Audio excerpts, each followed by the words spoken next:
Hello guys and a very warm welcome to all. So आज हम जो topic के बारे में जानेंगे वो है हेनरिच थियरी। एक हेनरिच थियरी मतलब एक विशेषज्ञ था जिसका सर नेम हेनरिच था। उन्होंने 1931 में एक थियरी बनाई थी जिसमें बोला जाता है जब 300 नियर मिस एक्सीडेंट्स होते हैं। नियर मिस का मतलब ऐसे हादसे जो इंसान को चोट नहीं पहुंचाया बट चोट पहुंचाने की ताकत रखता है। जैसे कि एक ऊपर से एक पत्थर गिरा, आप चल रहे हो और आपके सर पे ना गिर के आपके बगल में गिरा हो, सो इसे बोलते हैं नियर मिस। तो इस तरह के 300 नियर मिस एक्सीडेंट होने पर 29 जो एक्सीडेंट्स हैं वो होते हैं माइनर एक्सीडेंट्स, मतलब छोटी मोटी एक्सीडेंट्स। और 29 एक्सीडेंट्स माइनर एक्सीडेंट्स के बाद होता है एक मेजर एक्सीडेंट। तो जैसे कि एक एग्जांपल हम लेते हैं रोड में। रोड पे बहुत सारे खड्डे होते हैं, एक बड़े खड्डे होते हैं। समझो 300 लोग उस वहां के आसपास से सडनली वो निकल लिए। जब 300 लोग जाते हैं तब जाके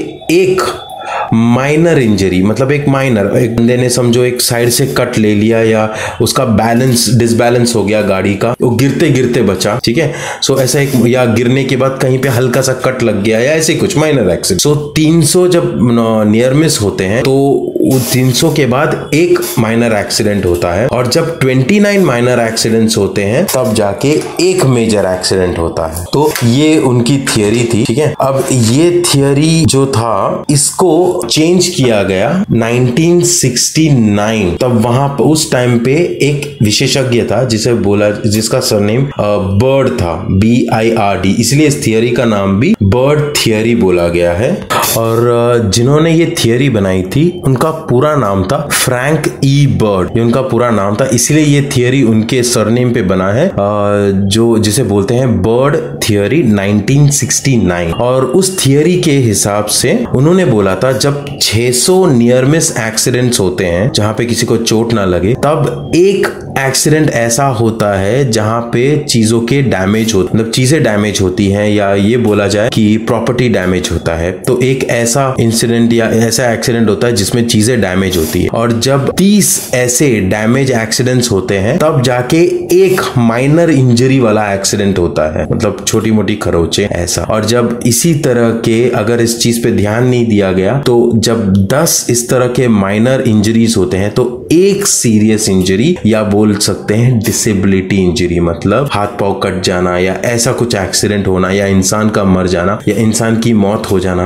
एक्सीडेंट की वजह से। तो ऐसा, तो ये उनकी थियरी थी और इसे भी रिप्लेस किया गया 1972 में, जिनका नाम था पियर्सन। इसे बोला जाता था TYE पियर्सन। सो उन्होंने ब्रिटिश काउंसिल में एक थियरी रखी थी और जिस थियरी को नाम दिया गया था पियर्सन थियरी 1974। वो ये थियरी थी जब 400 नियर मिस एक्सीडेंट्स होते हैं तब एक प्रॉपर्टी डैमेज एक्सीडेंट होता है, और जब 80 प्रॉपर्टी डैमेज एक्सीडेंट्स होते हैं तब जाके एक फर्स्ट एड इंजरी होता है, और जब 50 इस तरह के फर्स्ट एड इंजरी होने पर 3 लॉस्ट डे इंजरी, मतलब कोई ऐसी इंजरी जहां पर आदमी जो है जिसका हाथ फ्रैक्चर हो जाता है, जो 3 दिन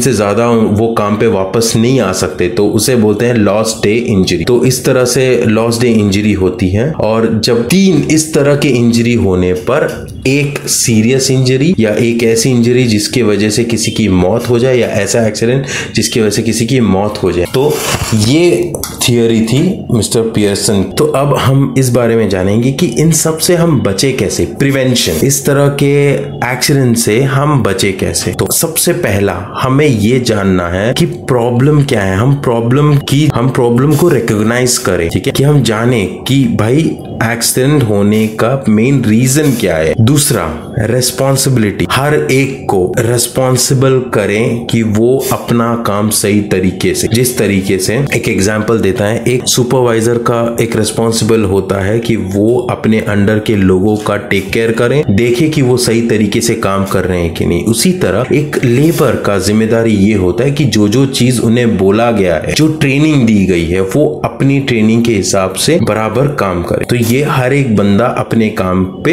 अपने काम के लिए रिस्पॉन्सिबल हो। नेक्स्ट, चाहे कौन से भी टाइप का एक्सीडेंट हो या नियर मिस हो, कुछ भी हो, वो चीज को सीरियसली ले और वो अकाउंटेबिलिटी हो उस चीज पे। मतलब हर एक आदमी अपने काम सही तरीके से करे, अकाउंटेबल रहे, तो उसी को हम लोग तीसरे पॉइंट पे डालें, टेक फैक्टर्स इनटू अकाउंट। ठीक है। नेक्स्ट, डिसीजन एक्शन, मतलब कोई भी चीज आपने डिसीजन लिया हो, मतलब अगर कोई गलत चीज है, कोई प्रॉब्लम आपको दिख रहा है, तो उसे सॉल्व करने के लिए तुरंत एक्शन ले। और मॉनिटरिंग इज वेरी सिंपल, जो आपने एक्शन लिया है वो सही तरीके से काम कर रहा है कि नहीं, उसके बारे में वो मॉनिटर होना बहुत जरूरी है। सुपरविजन भी बोल सकते हैं कि भाई जो हमने सिखाया, जो हमने बताया कि भाई ये चीज करनी है सेफ तरीके से, ये बराबर से लोग कर रहे हैं कि नहीं। मॉनिटरिंग होना बहुत ही ज्यादा जरूरी है, क्योंकि अगर मॉनिटरिंग नहीं रहेगा तो लोग फिर से शॉर्टकट्स लेना शुरू कर देंगे, और शॉर्टकट्स का अगला स्टेप है एक्सीडेंट। लोगों ने शॉर्टकट्स लिए,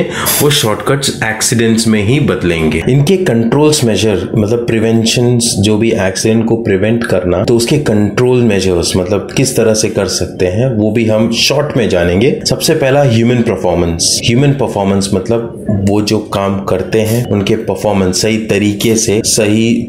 तरीके से काम करने को बोला जाता है ह्यूमन परफॉर्मेंस। मशीन परफॉर्मेंस का मतलब होता है जो भी खराब हुआ मशीन, उसे रिपेयर करना, उसे प्रॉपर सेफ रखना। मतलब सेफ रखने का मतलब, बहुत सारे लोग होते हैं काम करते वक्त जो भी मशीन्स होते हैं उसको मिसयूज करते हैं, कहीं पे भी रखते हैं, उनके जो सेफ्टी गार्ड्स होते हैं उसे निकाल देते हैं। तो इस तरह के मशीन को जो है प्रॉपर यूज करना, अगर वो खराब है उसे प्रॉपरली उसको रिपेयर करके सही तरीके से उसके सेफ्टी गार्ड के साथ उसे रखना, सो इसे सेफ्टी परफॉर्मेंस में काउंट करते हैं। एंड तीसरा है एनवायरनमेंट। एक एग्जांपल आपको मैं एनवायरनमेंट का ये बता दूं, अगर समझो कोई बंदा गर्मी के मौसम में काम कर रहा है, जैसे कि गल्फ एरिया हुआ, वहां पे समर सीजन में जो 12 से लेके 3 बजे तक बहुत गर्मी पड़ती है। वो गर्मी इतना होता है कि नॉर्मल एक ह्यूमन बीइंग जो है उसे सहन नहीं कर पाता, इसी वजह से उसे हीट स्ट्रोक हो जाता है। तो इसके वजह से, हीट स्ट्रोक होने की वजह से बंदा चक्कर आके गिर सकता है, वॉमिटिंग हो सकता है, जिसकी वजह से एक्सीडेंट्स हो सकते हैं। ठीक है।